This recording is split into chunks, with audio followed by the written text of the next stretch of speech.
yàtọ̀ sí kéèyàn ṣoògùn.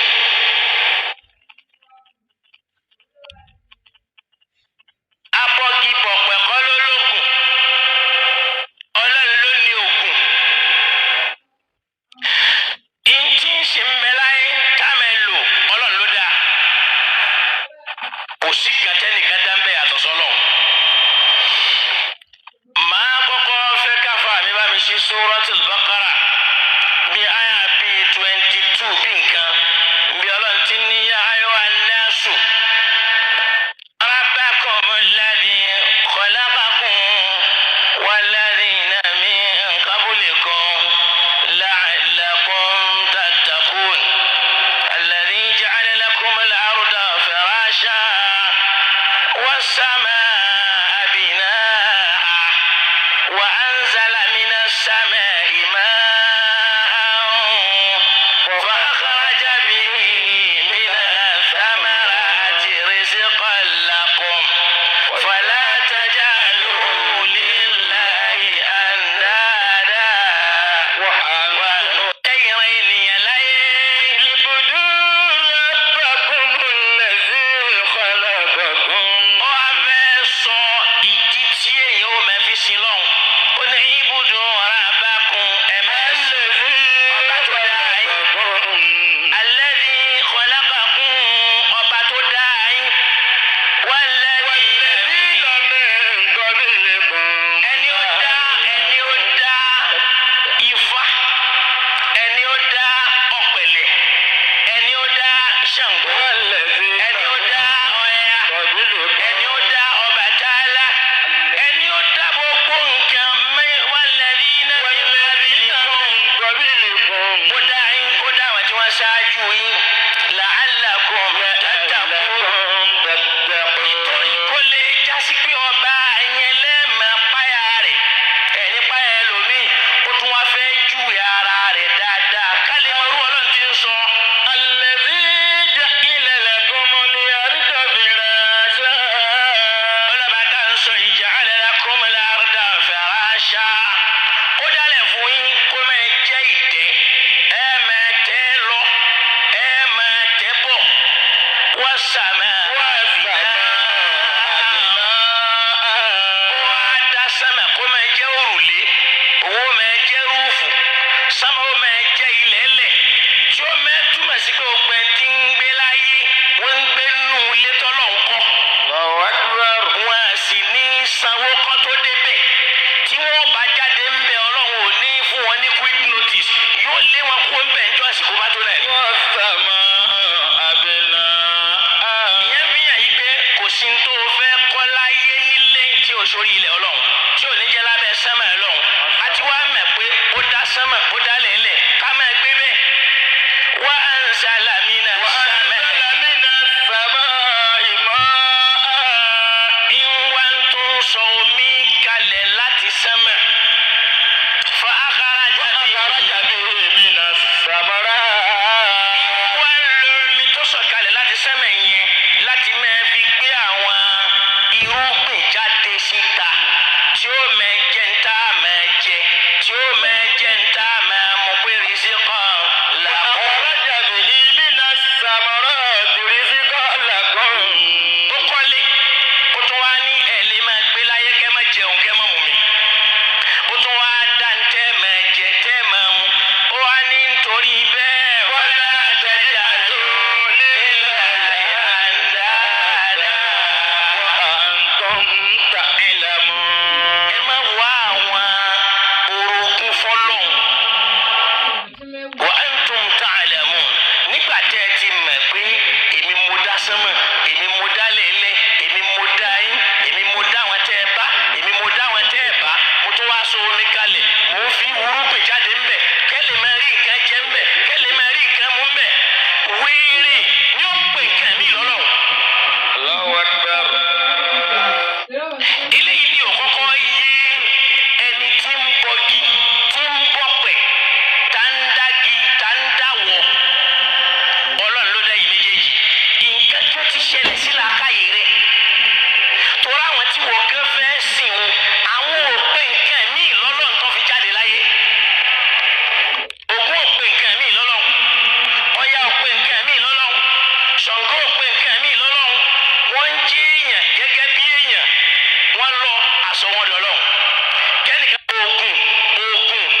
ṣe bí nǹkan àwọn bàbá àwọn lògùn. Àwọn bàbá yín ni wọ́n léwé. Ṣé àwọn bàbá yín wọ́n lépo? Ògbọ́n tọ́lọ̀ ń sọ ní Al-Qur'ani ni. Ó ní wá fakiyatan wa habba mata'an lakum wa li'an'amikum. Ọlọ́run dá fakiyata àwọn èso wa habba àtẹwé tí ń bẹ lórí ẹ̀. Mata'an lakum wa li'an'amikum. Kó lè máa jẹ́ tẹ́ máa lò fúnra yín wa li'an'amikum àti fún àwọn nǹkan ọ̀sìn yín. Ọlọ́run wá ní ma utitum min shay'in famata'ul hayatid dunya. Kò sí tí mo dá láyé yìí kọjá pé mo fẹ́ kẹ́ fi lo ayé. Kẹ́nìkan máa ní àǹgbà tí ewé tẹ̀ ń já yìí. Ṣé Ìsìláàmù yìí ló ní? Ṣé wọ́n pé kò kọ́kọ́ ní làákàyè? Kó mọ̀ pé ta ń lè wé, ta ń lè gbò. Ẹni ó kọ́kọ́ já ewé láyé Ádámù ni. Ẹ̀tànjẹ lásán ni ká máa sọ yìí pé Olúbíkin ló kọ́kọ́ já ewé, Ọ̀sanyìnbíkin ló kọ́kọ́ jẹ́ gbò. Ta ní ń jẹ́ bẹ́ẹ̀? Níjọ́ tí Ọlọ́run gba aṣọ lára Ádámù, lòun kọ́kọ́ já ewé ló fi bora. Allahu Akbar. Ibi ewé lílò ti kọ́kọ́ bẹ̀rẹ̀ nu. Kìí ṣe Olúbíkin kankan. Kìí sì sọ̀sán yìí kan tó bíkin. Ihun tó sì jẹ́ àpàdánù ni wípé àwọn àfáà kan ń bẹ láyé táwọn náà máa ń lorú àwọn ọ̀rọ̀ bá nì. Ṣẹ́rí ibi tí Yorùbá ti gẹ́ẹ̀tì ẹ̀ránkì ni pé tí Yorùbá bá ń sọ pé kíní kan Ọbàtálá, ó ń rì fáàsì nínú àwọn ànábì kan, nínú àwọn ànábì Ọlọ́run tó ti lọ. Kìí ṣe pé ànábì kan lẹ̀ Yorùbá. Ẹ lọ wo gbogbo ìtàn wọn. Èmi Dáúdà ni wọ́n máa rì fáàsì. Èmi Àyùbá ni wọ́n máa rì fáàsì. Àmọ́ ń pò jíde Yorùbá ni wọ́n fi ń sọ.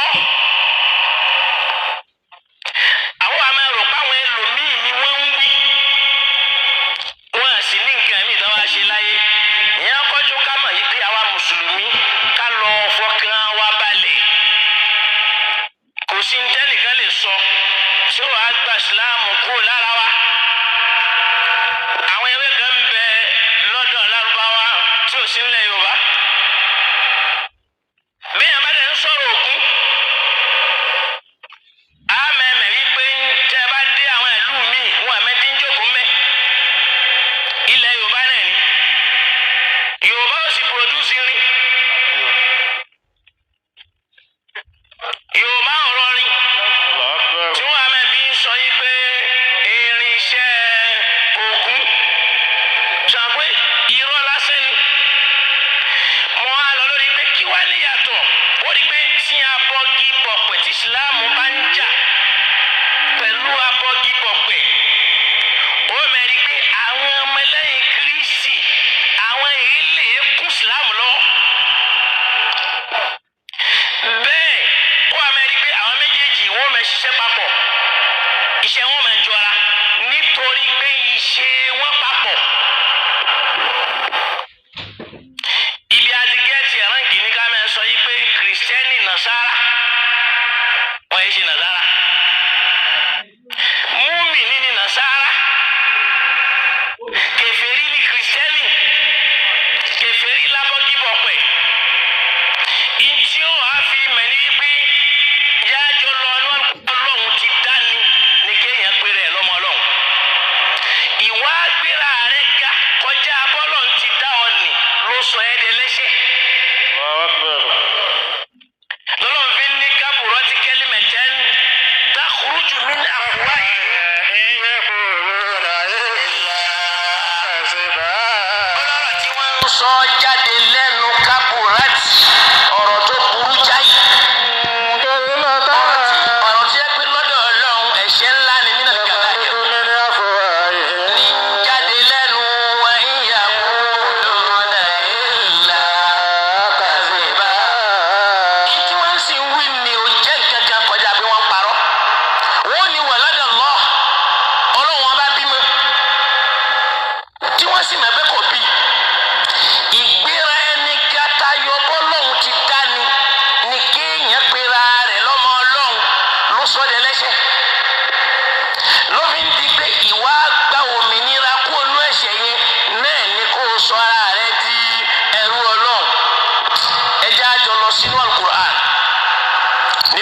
Suratul Nisa aya 171. Káwọn mẹ̀ wípé bọ́lọ́hún ti ń fẹ́ kárí àrí bẹ́ẹ̀. Ọlọ́run wá ń sọ fún wa mẹ̀ wípé ya ahlal kitabi la taghlu fi dinikum wa la taqulu ala Allahi illa al-haqq. Naam.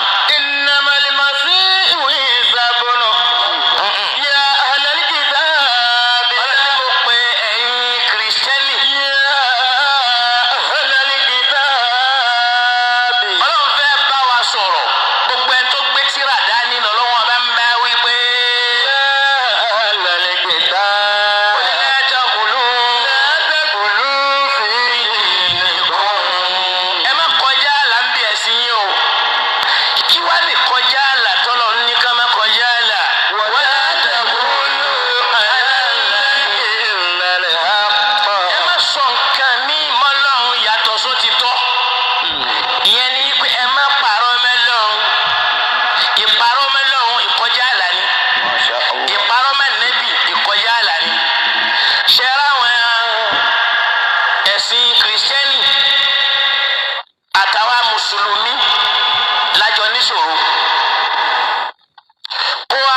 gbélé kankan kó máa gbé lọ ẹ bá mi gbọ́ lọ́n tóbi.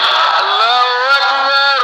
igi kan bẹ tí wọ́n ń bọ ìran igi kan bẹ lára àwọn gidigidi kàndé gbìngbà táwọn kékeré lọ́nà sẹkítírìàtì igi yẹn wá tóbi wọ́n wá lọ jí wọn lọ aṣọ mẹ́ntì wọ́n wá lọ ṣàkà ńbẹ́ńbẹ́ nígbà ọlọ́run fẹ́ dojú tì wọ́n láìpẹ́ yìí ìjì ló wú igi náà títí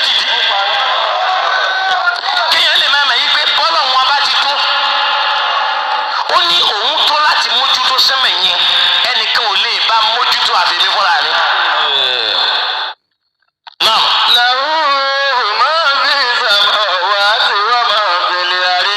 òun ló ní tí ń bẹ nínú sẹ́mẹ̀ ìlẹ́lẹ̀ yẹn. Ìwà kìlá. ẹ wá bá ń tẹ̀síwájú wípé Yastankifa al-masihu. ọlọ́run láyé ṣẹ́ńkífẹ́ lẹ́sí ìhù kò tí ànẹ́bì Ìsá lójú. An yakuna abdan lillahi. òun náà máa jẹ́ ẹrú ọlọ́run láyé ṣẹ́ńkífà kò bá nínú jẹ́ kò kọ́ nílà kó wá máa wọ pé èmi náà gbọ́dọ̀ jẹ́ mọ́ ọlọ́run ó ní láyé ṣẹ́ńkífẹ́ lẹ́sí ìhù. Masihu an yakuna abdan lillahi. ọlọ́run ní kò tí ànẹ́bì Ìsá lójú láti pera láyé ṣẹ́ńkífà alẹ́ ìbá àdàtì. bẹ́ẹ̀ni kan máa wá jọra rẹ̀ lójú kó wá ríra rẹ̀ pé òun ti tayọ ẹni tí ó mẹ̀sìn lọ ọmọ náà lòun gbọ́dọ̀ jẹ́ kí ni ó ṣẹlẹ̀ sí ròyìn bẹ́ẹ̀. Wa yastakbir. ó wá ń ṣègbéraga bí mo ti lọ yí pé ìpera ẹni lọ́mọ ọlọ́run ìgbéraga lánàá. Wa yastakbir. ìwà ń jọra rẹ̀ lójú ìgbéra ẹ̀ tóbi lẹ́ni tọ́lọ́run ò gbé tóbi bọ́lọ̀ ń ṣe pé lọ́mọ ènìyàn mí tura àbí látara yẹ̀pẹ̀ báwo la ṣe wá látara yẹ̀pẹ̀ yẹn nígbà ó ní òun sọ omi kalẹ̀ láti sánmà ìwà ń fi omi mú irúgbìn yẹn jáde irúgbìn yẹn làwa náà ó jẹ ní ó pòdúsì àtọ̀ sí wa lára àtọ̀ yẹn náà láàpọ̀ sára ìyàwó wa tí ó lọ́dọ̀ mọ́ ń bẹ̀.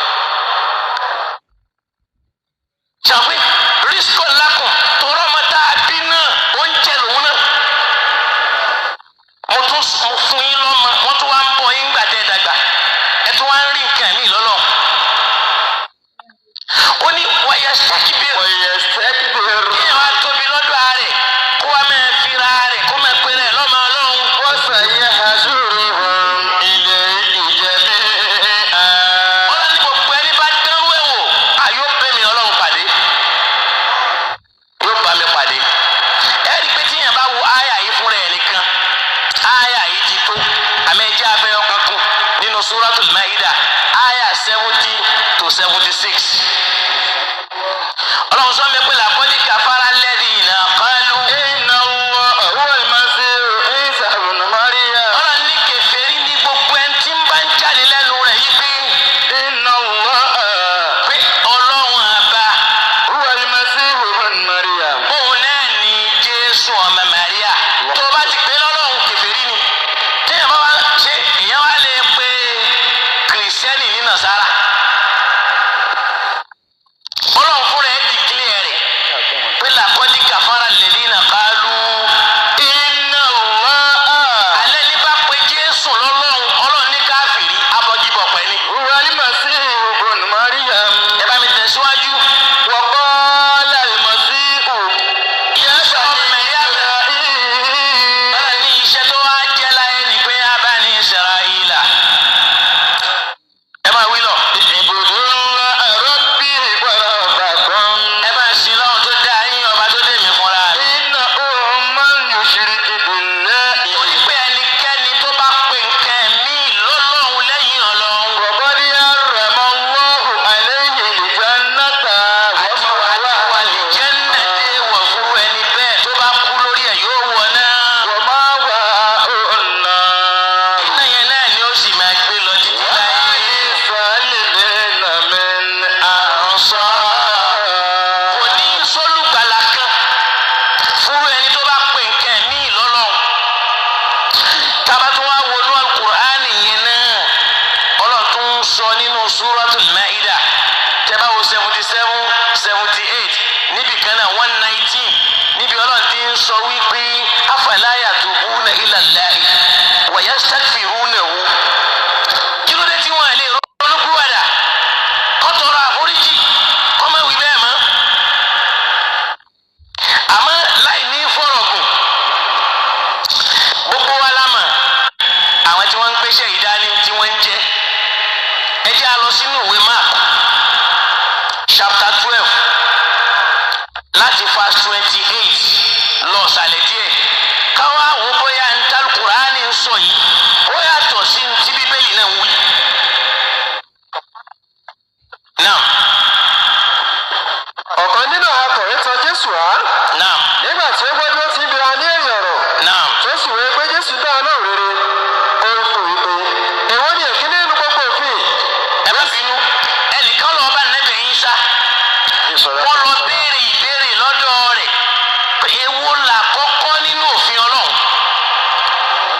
gbogbo ọkàn rẹ àti gbogbo ìyè rẹ àti gbogbo agbára rẹ fẹ́ Olúwa Ọlọ́run rẹ. Èyí ni òfin èkíní. ẹ bá ń tẹ̀síwájú. Èkejì sì dàbí rẹ̀, kí ọmọnìkejì rẹ bí ara rẹ. Kò sì sí òfin mìíràn tí ó tóbi jù wọ̀nyí lọ. ìyẹn fi hàn pé lẹ́yìn òfin yìí kò sí kan tó tóbi mọ́. Allahu Akbar. tí wọ́n bá wá ń sọ fún èèyàn yìí pé kèfèrí ni kìrìsìtẹ́nì, kò yẹ kí kìrìsìtẹ́nì bínú, torí pé bíbélì gan ló wí bẹ́ẹ̀. ẹ bá ń tẹ̀síwájú díẹ̀ sí. Akọ̀wé náà sì wí fún wípé olùkọ́ni, ó dára, òtítọ́ ni ó sọ pé Ọlọ́run kan ní ń bẹ. òtítọ́ ló sọ pé ọlọ́run kẹ́ni ń bẹ. Kò sì sí òmíràn bí kò ṣe òun. kò sí òmíràn bí kò ṣe òun. wà má min ilahin illa wà má min ilahin ghayruhu.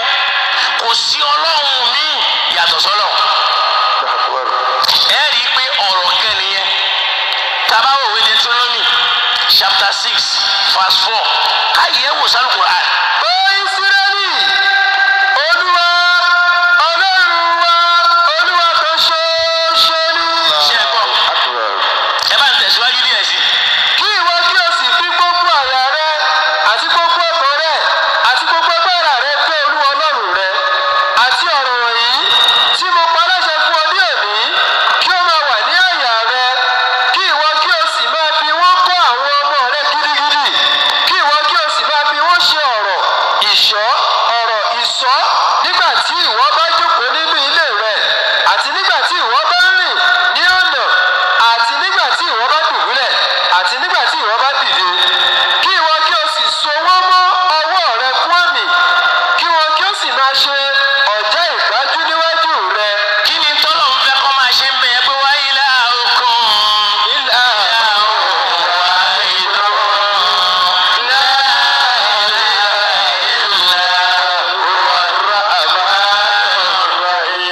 ẹ bá mi lọ sínú ìwé Aísáyà chapter 44 verse 8. ká máa wo Al-Qur'an ìtọ́lọ̀ ń wí. náà mò ń gbọ́. ẹ má bẹ̀rù, ẹ má sì fòyà. Èmi kò wá ti mú yín gbọ́ láti ìgbà náà wá. N kò wá sì ti sọ ọ́. Ẹ̀yin náà ni ẹlẹ́rìí mi. Ọlọ́run kan ń bẹ lẹ́yìn mi bí. ẹ máa gbọ́ ìjọ ọlọ́run kan ń bẹ. Ìgbẹ̀yìn ẹbí wọn kì yóò sì lérè. ẹ má bínú bẹ́ẹ̀. kí ló dé tó wá já sí pé àwọn abọ́gibọ̀pẹ̀ ìsìláàmù ni wọ́n yọ jíjì tí wọ́n fẹ̀ sí kìrìsìtẹ́nì lẹ̀. nígbà ó já sí pé tí ìsìláàmù ń sọ náà lẹ̀sìn kìrìsìtẹ́nì ń sọ, àmọ́ kìrìsìtẹ́nì kọ ẹ̀yìn sí bíbélì. wọ́n bọ́gi wọ́n bọ̀pẹ̀. ẹ tẹ̀síwájú bí tẹ̀ǹkà yẹn. Asán ni gbogbo àwọn tí ń béèrè. Ìgbẹ̀yìn ẹbí wọn kì yóò sì ní èrè. kò lè lérè. ẹ tẹ̀síwájú. Àwọn tìkálá wọn ni ẹlẹ́rìí ara wọn. Wọn kò ríran. wọ́n ríran. Bẹ́ẹ̀ ni wọn kò mọ̀. wọ́n mọ̀. Kí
Èmi ni Olúwa. Èmi ni Olúwa. Kò sí ẹlòmíràn. Kò sí ẹlòmíràn. Ẹ dákun. Ṣé Jésù lè ṣe ẹlòmíràn? Òmíràn ni. Èmi ni Olúwa. Kò sí ẹlòmíràn. Kò sí Ọlọ́run kan lẹ́yìn mi. Kò sí Ọlọ́run kan lẹ́yìn mi. Ó dì ọ́ ní èmùrè. Masha Allah. Bí ìwọ kò tilẹ̀ tí mọ̀ mi. Kí wọn kí ó lè mọ̀ láti ìlà oòrùn. Kí wọ́n lè mà láti là oòrùn. Àti láti ìwọ̀ oòrùn wá pé. Wípé Sí ẹnìkan lẹ́yìn mi. kò sí ẹnìkan lẹ́yìn èmi Ọlọ́run. Èmi ni Olúwa. Èmi ni Olúwa. Kò sí ẹlòmíràn. Mùsùlùmí tó bá wà ń bí ò lè gbọ́lọ̀ nítorí pé òun ṣoríire. Allahu Akbar.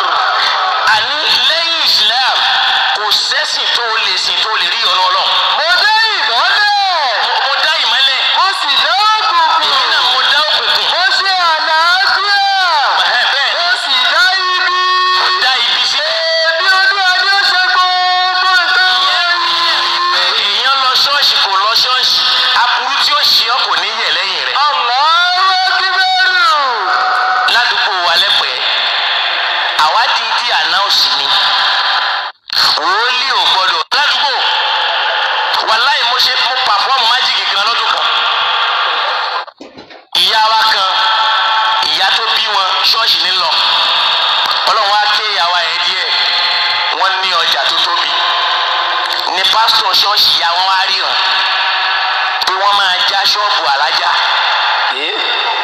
pé wọ́n gbọ́dọ̀ ṣe àwọn nǹkan kan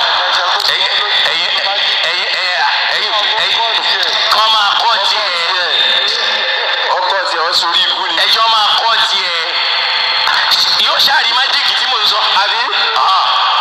Mo bá ní alájà ṣe níbi nọ́mbà pásítọ̀ yẹn wọ́n láwọn ní ẹ pé ní bá pè mo wá ní pásítọ̀ tí wọ́n bá já ṣọ́ọ̀bù yìí wallahi ẹ̀yin ní suspect number 1.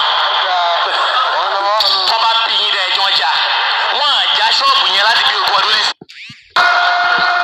Èèyàn ni ó lọ àdúgbò kan tí ó lọ ríran ń bẹ̀ pé nǹkan kan ṣẹlẹ̀ òun náà ni ó dẹ àwọn èèyàn sádùúgbò yẹn kí nǹkan yẹn lè ṣe. Ó lè wá sí ìmúṣẹ. Ẹ rí pé ibi tá à ń kà yẹn ẹ bá mi tún bẹ̀ yẹn kà. Mo dá ìmọ́lẹ̀. Mo dá ìmọ́lẹ̀. Mo sì dá òkùnkùn. Dá òkùnkùn. Mo ṣe àlàáfíà. Dá àlàáfíà sínú ayé. Dá ibi. Dá ibi sínú. Èmi Olúwa ni ó ṣe gbogbo nǹkan. Èmi Ọlọ́run ni máa ń ṣe gbogbo tí ń bá ń ṣẹlẹ̀ síta. Àní ntọ́nà ń bá fẹ́ ṣe lọ́lọ́run ó ṣe. Bẹ́ẹ̀ni.